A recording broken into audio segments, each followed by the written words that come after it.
Welcome to MarketPlay, the marketing podcast where we chat with small business owners and entrepreneurs all about what they do and how they got to where they are. I'm your host, Meryl Hathaway, and we're brought to you by Two Trees PPC out of Sacramento, California. So sit back and listen to our conversation as we chat all about business. And welcome to MarketPlay. Hello, I'm Meryl Hathaway, and today our guest is Ginger Elizabeth of Ginger Elizabeth Chocolates, a Northern California chocolate boutique specializing in chocolate bonbons, macarons, and ice cream. With a familial love of baking set in place at a young age, Ginger ended up working towards a certificate in hotel, restaurant, and culinary management from Santa Barbara City College, followed by a pastry study program at the CIA in Hyde Park, and receiving the prestigious IACP Scholastic Scholarship for the Culinary Arts. She later did an externship with the Jacque Torres chocolate shop in New York and worked at the Ritz Carlton in Chicago under the tutelage of En-Ming Hsu, where she developed her creativity and meticulous practices. She became pastry chef at Masque Ristorante in Dorado Hills, and a few years later went out on her own to create her personal wholesale operation, with the renamed Ginger Elizabeth Chocolates emerging several years later as a retail store in Sacramento. She now has another location in San Francisco. She teaches classes and is always refining her craft. I am delighted to welcome Ginger to the show. How are you this morning? Good. How are you? I'm good. I am good. I'm also now hungry for chocolate.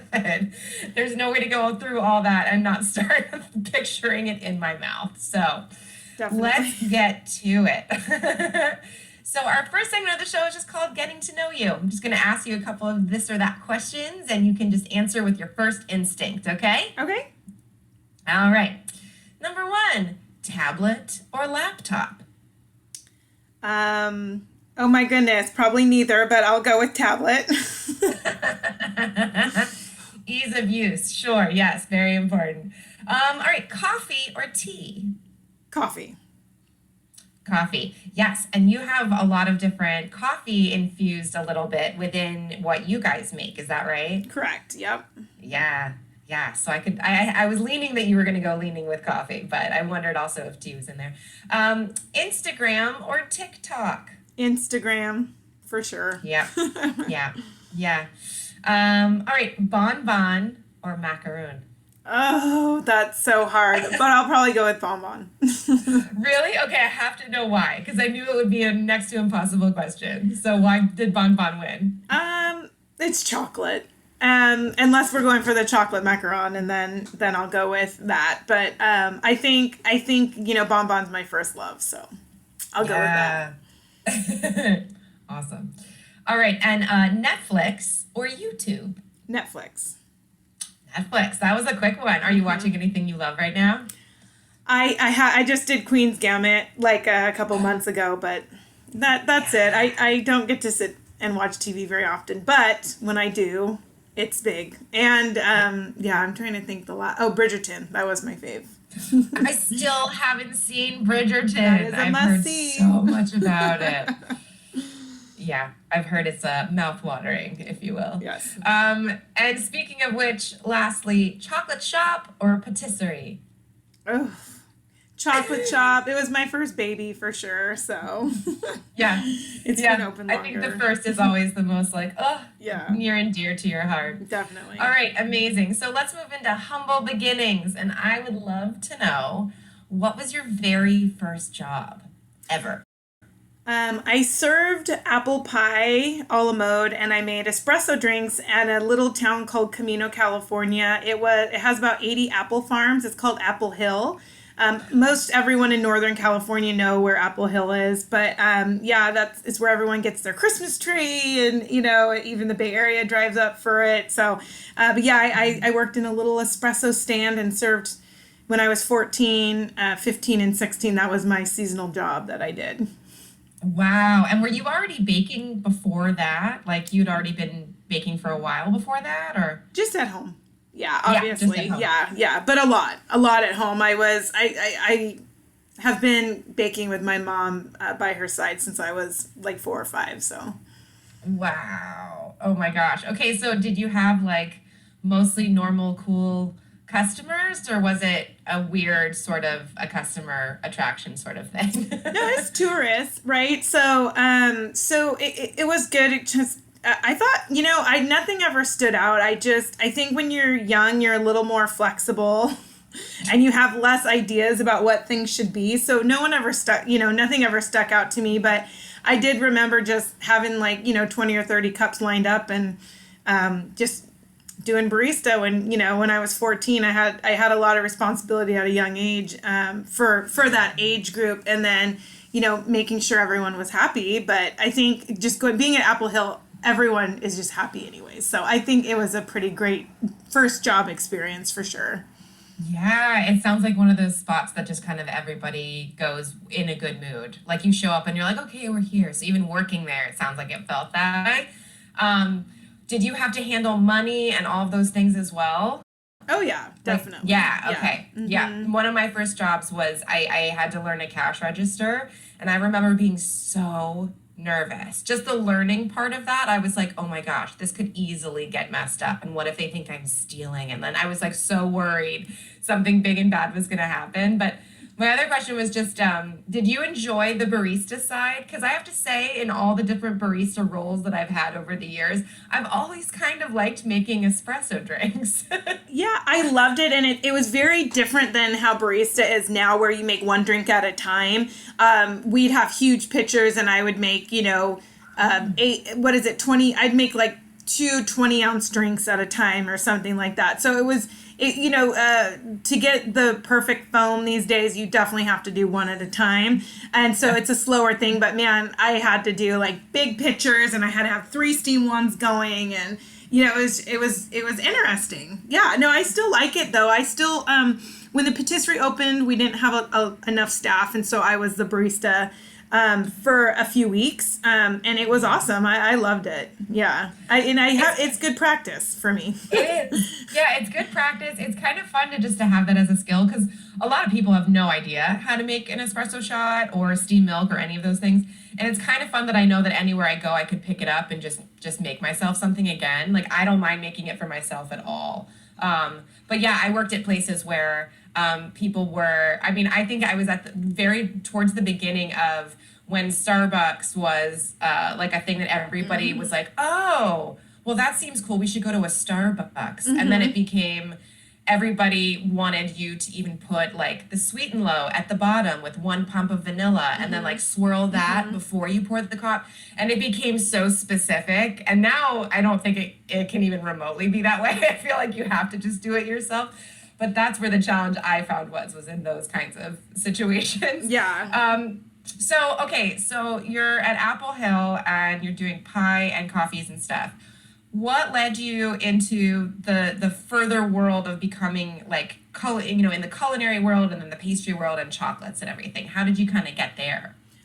Just at home, we didn't have cable, so I had we had the Discovery Channel once we did get cable, so I was so excited. We didn't have Food Network or anything, so I had to watch old reruns of Graham Kier and Julia Child on and Yan Can Cook on PBS, and so that was that. And then once we got cable, I got the Discovery Channel, so I got to really study at home. When I was 16, I started supervising at a coffee company called Bella Brew. They had 4 in the greater Sacramento area. And so I did that, and I loved it. I loved the food industry. I loved how fast the multitasking, everything. And I just know after my 8-hour shifts during the summer, I would, or even 8-hour shifts during school, which I wasn't supposed to probably, but I would go to the grocery store, pick up stuff, and then I'd go bake at home. So I just was always in love with it. And then that led me to going to culinary school, which was the next step. And I knew I always wanted to go to the CIA in Hyde Park, because I had taken I took a summer camp at the CIA in Napa when I was 16. And I was like, okay, this is what I want to do. But I wanted to learn how to cook first. I wanted a really good foundation. So I went to culinary school first. Wow, which is sort of, to me, I am not a good cook.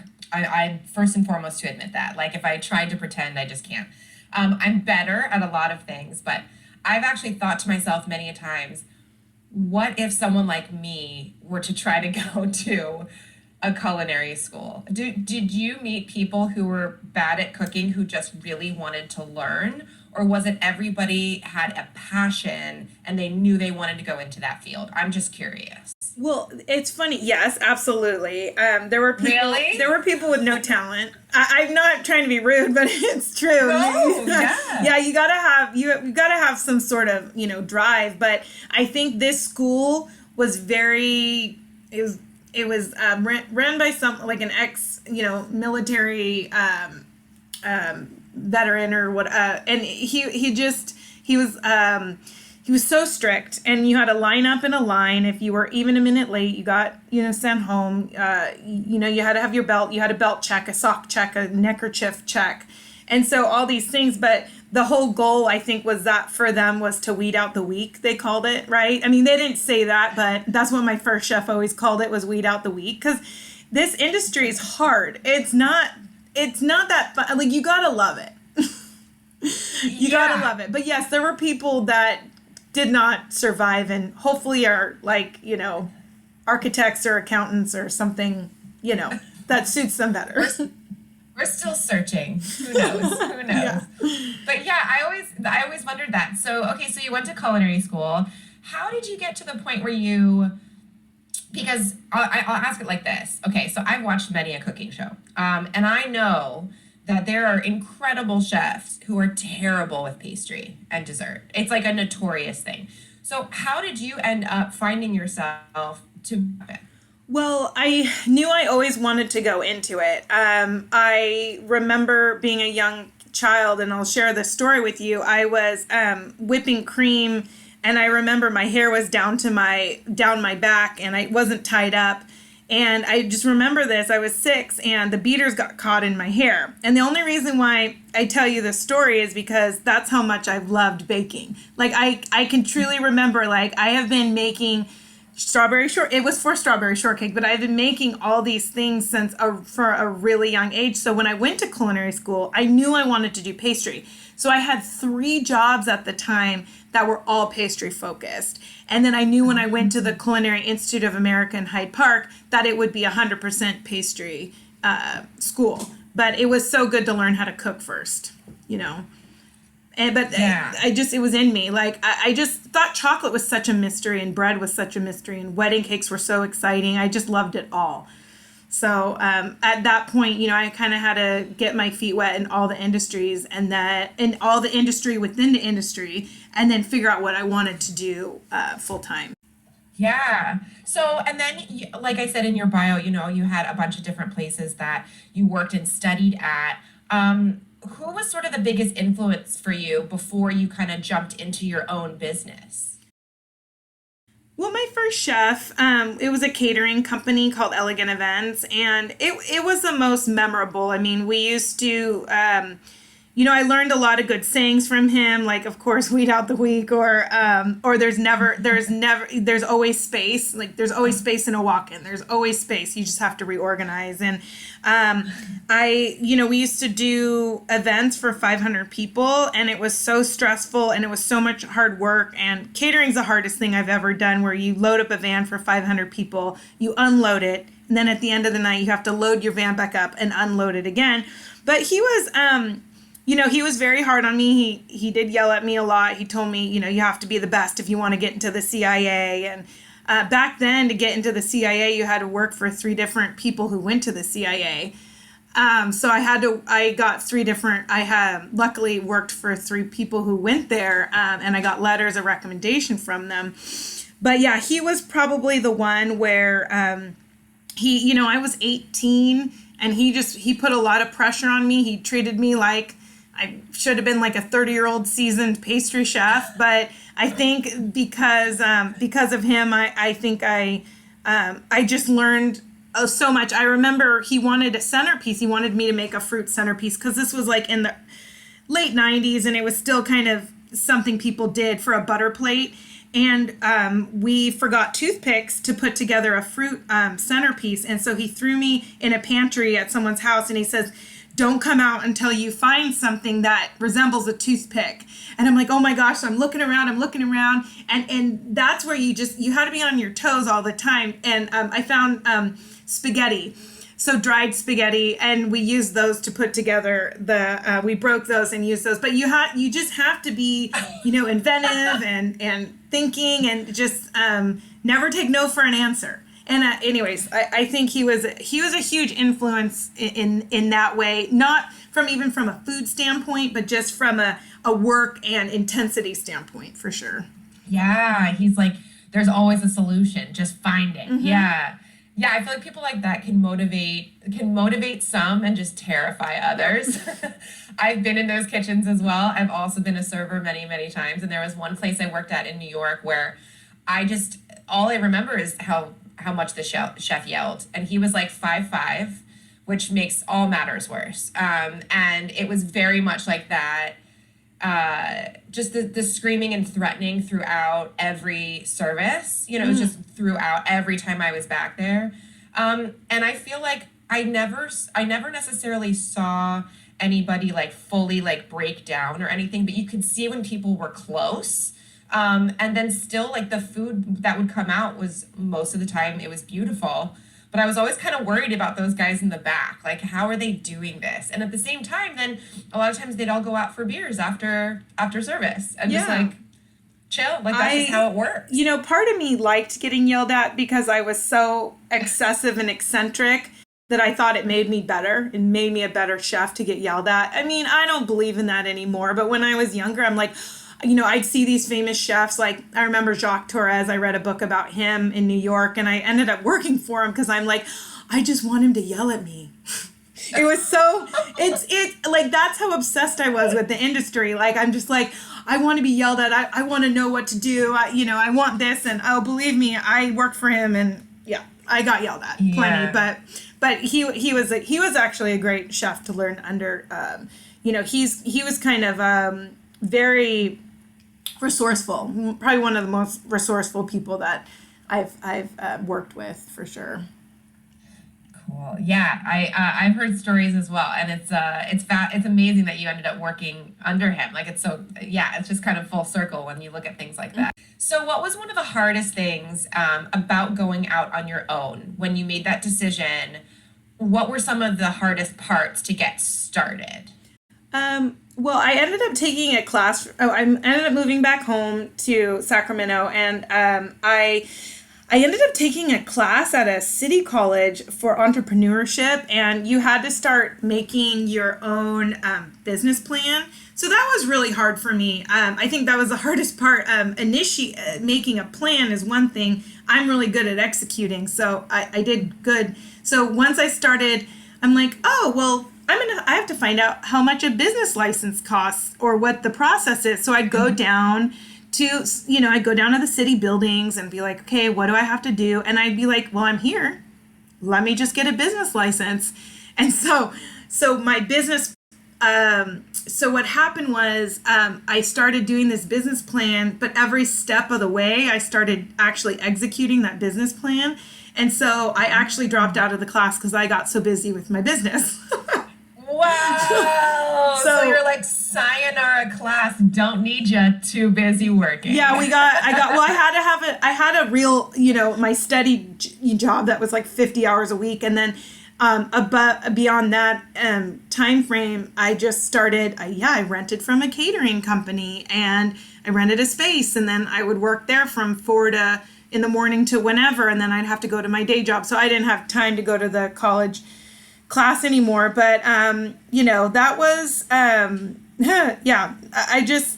that was probably one of the hardest parts, was just the overwhelmingness of the business structure, looking at a business plan, and like there's so much different softwares that you can look at, and like that's overwhelming to me. But executing was better, just doing it. Okay. Just doing it. So what were some of the things that surprised you the most when you first started with your own business? I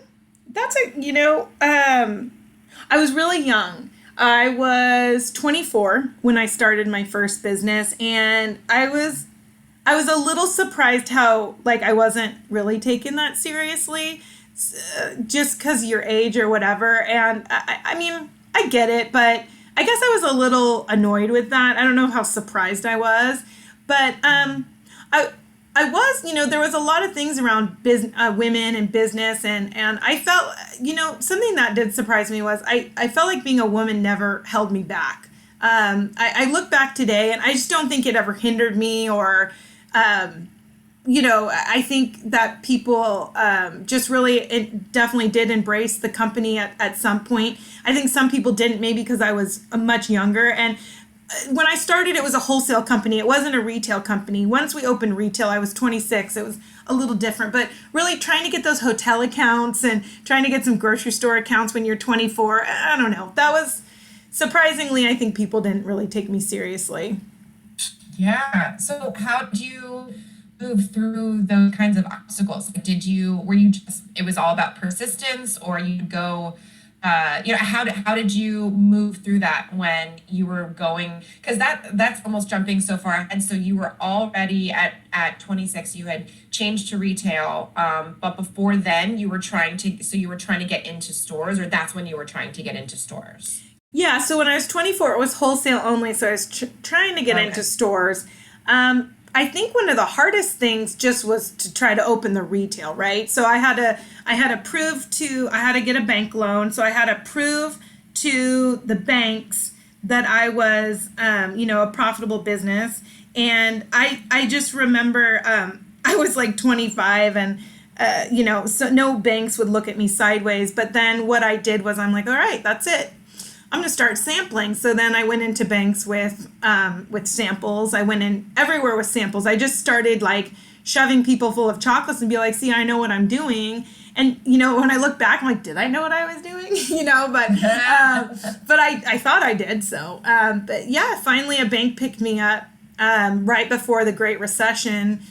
Luckily, we signed papers about 4 months before the Great Recession, but they picked me up, and California Capital picked me up and backed that loan for me, and they did it all. I feel like all because I just, brought in samples, and luckily Sacramento Press had been really good to me, and I had some good press articles, and yeah, that was probably the hardest, most deterring part of trying to get a retail business.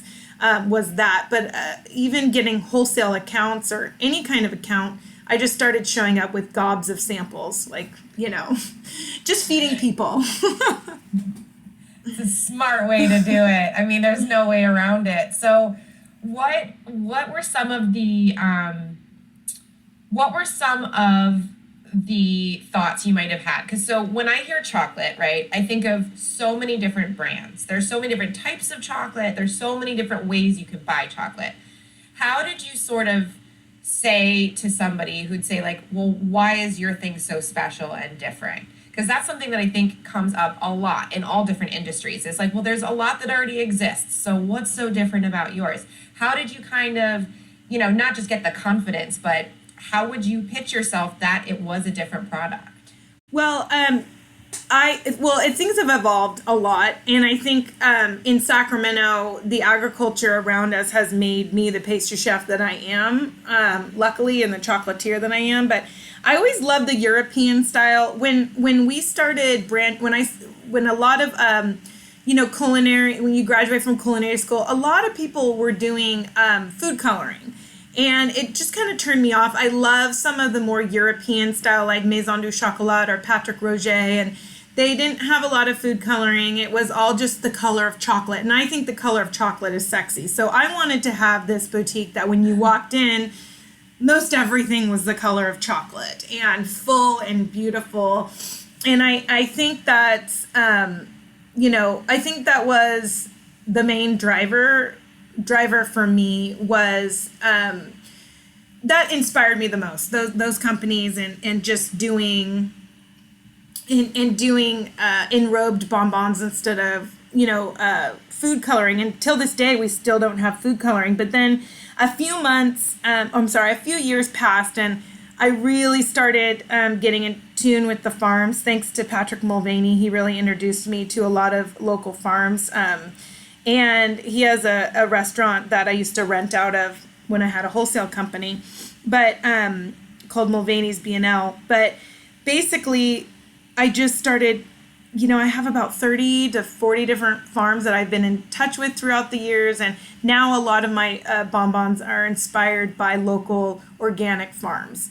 So, and what we have growing around us in this valley, we do get some produce, like limes and passion fruit from San Diego County, from Beck Grove Farms, but mostly everything is around Yolo County, El Dorado County, things like that. So what sets us apart, I tell people, is we use an excellent couverture chocolate from Valrhona, and we use different dairies from Northern California, including different, yogurt from different, from the Lincoln area, all the way from Strauss to Sierra Nevada Cheese Company butter. We use, you're getting a taste of California. That's pretty much how we market ourselves now. And we're very proud of that, for sure.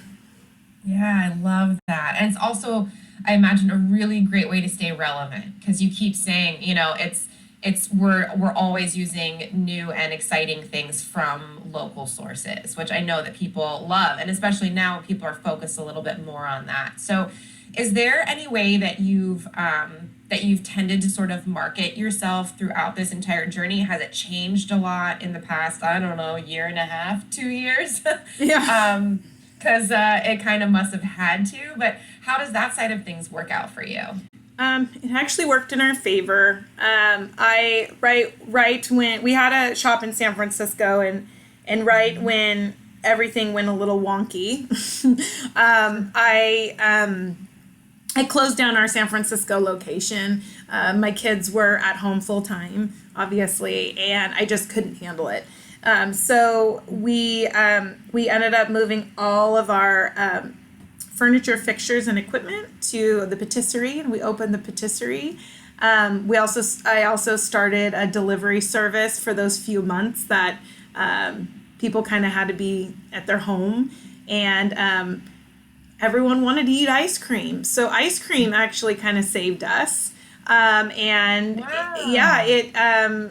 Ice cream was kind of like, the person who didn't want to drink, they were eating ice cream or both or whatever. And it was a comfort thing and something for people to look forward to. So, we made it through, and we're just, we just had to pivot constantly, but like I said, I'm sick of that word. I couldn't tell you how sick of that word I am, but it's like pivot, okay, pivot again, so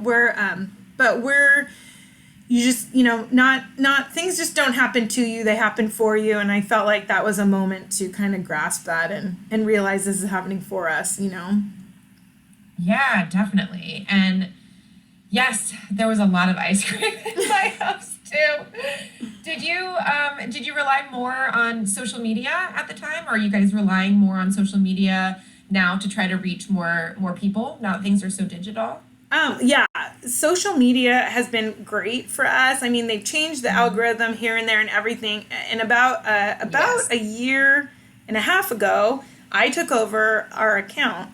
And I've just been very personal with people, and it's just, we've always had a good engagement, but we have an even better engagement, even though they've changed the algorithms and that kind of thing. Like, I don't really sponsor, I don't really, do very, very much, but, man, it's something that takes a lot of time, but I secretly love it. And I love doing my photo shoots, and I love, setting all the things up, and I have a great photographer, Francisco, and I think, no, it's huge. It's huge for us because you know what? Everyone was so exhausted a couple of years or a year and a half ago or whenever this thing happened, that I didn't even send out an email blast for a whole year. I think it was like a whole year. We were so spinning and exhausted that the quickest thing we could do was just put out information on Facebook and Instagram. Yeah, I think it became a much easier go-to than like drafting a whole email and trying to explain in all different ways. Also, it just people have such less of an attention span, but especially now where we're just inundated with so much constant change and so many different things in our personal and professional and, global lives. It's interesting how I'm glad that it worked out so well for you and you guys have some good engagement there too, but also that you're enjoying it because that's the thing. I think if you don't enjoy any of that, it's just another thing to have to deal with. Yeah. But when it's working and when your, customer base is there, then it works out great. The algorithm has changed though. And you mentioned that a couple times. It's interesting. I read an article the other day that this guy who was very prevalent on all of it and knows it really deeply. He was saying, he's like, this is it's changed so much. And I hadn't thought about that. Like, I forget that there's an algorithm, but I did notice, I'm like, I don't feel like whenever I am on there, and I'm very rarely on social media, but when I am on there, I feel like I'm never seeing any of the people I know. I'm seeing like all different things that are more selling to me, or I'll see like the same 3 different people like again and again. But I feel like the idea of seeing everybody I follow and what they're doing, like that seems like that's been long gone for a minute, right? Well, yeah, and I think that they did that with Facebook. So Facebook, we used to we had tons of people, but yeah, ever since they changed that, so we're like, oh, this is going to affect us, and then we have to go to the next thing. So you go to Instagram, and I'm like, you know what? And they're changing it now, so I'm like, I just can't. I'm like, I need to do TikTok, but I can't. I mean, I know. I'm like, I'm exhausted. I'm on Facebook. I've never really been. I was on Facebook for a while. I'm technically still on there, so anyone who's reaching out to me on there, I will never see it. I don't even know how to get back into it. I tried to delete it when I did know how to get back into it. Couldn't figure it out. Apparently, you have to go through like 6 to 10 different pages to even try to figure out how to cancel. And Amazon is the same way. Like, you almost can't cancel. It's crazy. But it is, I hear that sort of like, I just can't a lot from people, because it really, like, you're trying to do the best thing and stay as relevant as you can, reach people. But like, how many platforms do you have to do the same sort of thing on all the time? It's interesting. Sometimes people love that, and that's literally their job to do it. And other people, it's just too much. So I totally hear you. Yeah. What is, I'll just ask this fun question. What is your favorite thing to bake now? Honestly, this is so random. Something that popped into my brain, like something that I bake at home with my kids, like cherry confouti. But you only get to bake it once a year. And I think that's what makes it so special. But one of my favorite things that we're actually thinking about putting on the menu full time is our everything bagel croissant filled with chive cream cheese. I love that. But that, oh my Lord. Yes, it's delicious. But I love, and we made little blueberry Danish tarts, and we're gonna start doing some more seasonal Danish tarts, and I think those bring me the most joy because I just love getting the organic, local fruit. And even if we can't get it locally, we always get organic fruit, and so good. What else? But baking myself, I make my kids Dutch babies once a week, and I love making cherry confouti or like a peach tatin. I love the seasonal stuff. I don't bake a lot of chocolate stuff at home, but my favorite baked chocolate thing is a chocolate molten cake. Sorry. Like, it's just my favorite with mint ice cream, period, end of story. I know, and it's simple. It's so simple, but I love it. Yes. And I don't, like I said, I don't really bake or any of these things. So I'm just like, Yeah. I will order all of these things. I'm still getting over the everything croissant, but what? Yes. That sounds delicious. It is. Like, that's something that I would order no matter, I mean, I'm too far to order from you, and I'm trying to figure out a way to make it work in my mind. Oh my gosh, it's amazing. So, all right, one last question about all these things, but considering that baking became like a go-to activity during the pandemic, How was there anything that just like made you laugh about how much was going on within that, or did you find a way to like capitalize on everybody's like baking at home but messing most of it up? I was just curious. I was just annoyed because we couldn't get flour. So I didn't, and luckily I had taught a lot of classes right before that happened. And so people were using our recipes, sending me pictures. So it brought me a lot of joy. And I was trying to put on a science class for kids at home on Mondays, like a science baking class for kids to do. And I did one with my kids and I was like, that's it. Can't do any more. I did one live, or I think I did two live on Instagram Live. And it was so hard with my kids. I was like, no, this is not going to work. But yeah, I think that I hope it brought a lot of people joy. But I think that it was more annoying because everyone, and even industrial, that people were out of flour. So we were running out of, supplies. So people could make their crappy sourdough breads and then like post photos every day about it.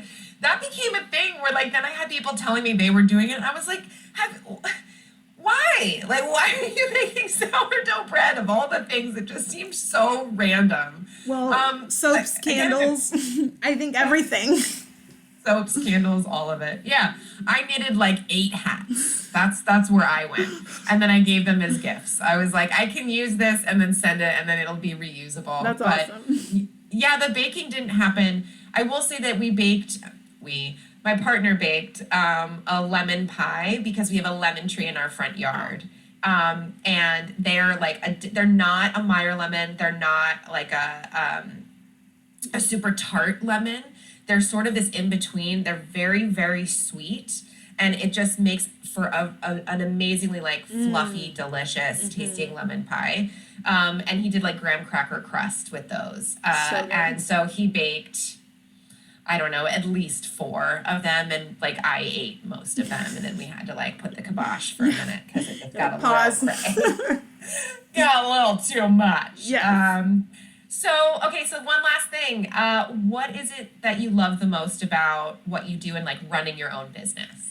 That's a great question. And I love the creative side. But for me, I worked in so many horrific kitchens that I felt like women didn't feel safe and you couldn't be creative or learn or at least educate yourself if you wanted to. And I think that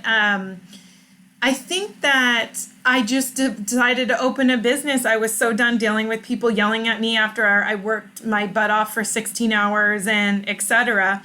So I really wanted a place where, women and men alike and could have this really nice, non-toxic environment to work in. It doesn't, I'm not perfect. I'm not going to say I'm a pretty intense person. I still really like things to be done correctly. But, we have a lot of 18, 19-year-olds working for us right now that we can foster their love of food. And anyone who wants to put the extra time in, come in early, stay late. There's things to learn. Come do a project with me. Which I'm hoping to do more of after this whole last year and a half has been a bit nuts. But, if people want to buy some ingredients to take home to practice baking, I want to be there for people. And now that the company's more mature and I'm more mature, I really want to move forward with the reason why I opened this company. And that's for women and men to be in a great environment where they can excel and educate themselves. So I want to, it's always fun doing these kind of things, like talking to other people, because it just is like, oh yeah, that's why I opened the company. But of course I love the creative baking and all, and that's just, but what really thrusted me into it was I couldn't work for any more chefs. Yeah, and like I said, the limited experience I had, and there's 2 chefs in particular actually that I'm thinking of now. They were volatile. That's just bottom line. And it became like, oh, I guess you think that that's a good thing, because you think it makes you like some of the big top chefs that you'll see and hear about or read about.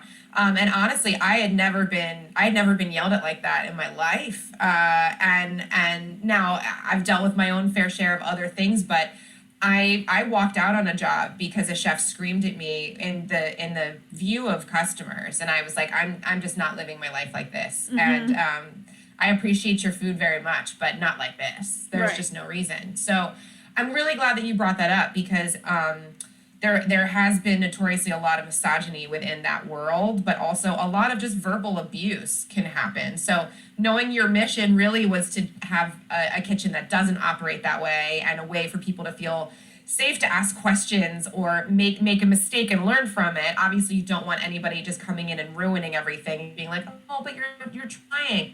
Obviously, there has to be a certain level of balance, but knowing that that was your mission, I'm even more impressed, because it's the kind of thing that more people need to just say, this isn't okay. I'm going to create something that is okay and show that it can work just as well. Yeah, and just to add to that, people are like, oh, women-owned business, which is great, and really making it a great place for women to come. But what about men? I mean, men are abused in the industry as well, and I think the men that I have working for me I have to say they lift me up, and they're that type of male, and they're just awesome, and they remind me. They just have great personalities, and I'm really pleased with our mix of people, of the staff we have right now. It's just it brings me so much joy right now. Like it's a great mix. I'm so happy. Oh, that's so wonderful to hear.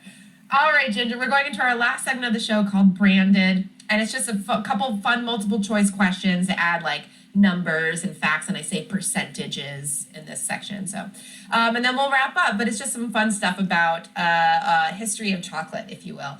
So the first one, approximately what percentage of all chocolate consumed in the U.S. is dark chocolate? Is it A, 45%, B, 20%, or C, 62%? Oh, it's got to be 20%. It is 20%. Yeah, in America, yeah. Yeah. And then elsewhere, dark chocolate, I feel like, is much more popular. Is that right? Yeah. Yeah. I personally really like dark chocolate. I will give you a quick anecdote, which is that I went camping recently, and my friend wanted to be just, I guess, a little step up above a regular s'more, and they got dark chocolate for the s'mores, and I had a hard time with it. Well, that's okay, because it's not that is an ingrained thing. You gotta you have to have. Thank you for validating me. I can't do s'mores and dark chocolate. Okay, I can't. It has to be milk. And even last year, I did a s'more kit, and the dark chocolate I used was actually a dark milk, and I'm like, next year it's gonna be lighter. It's gonna be a lighter. There was just and I was looked at with dismay, and I said, I don't know what else to say.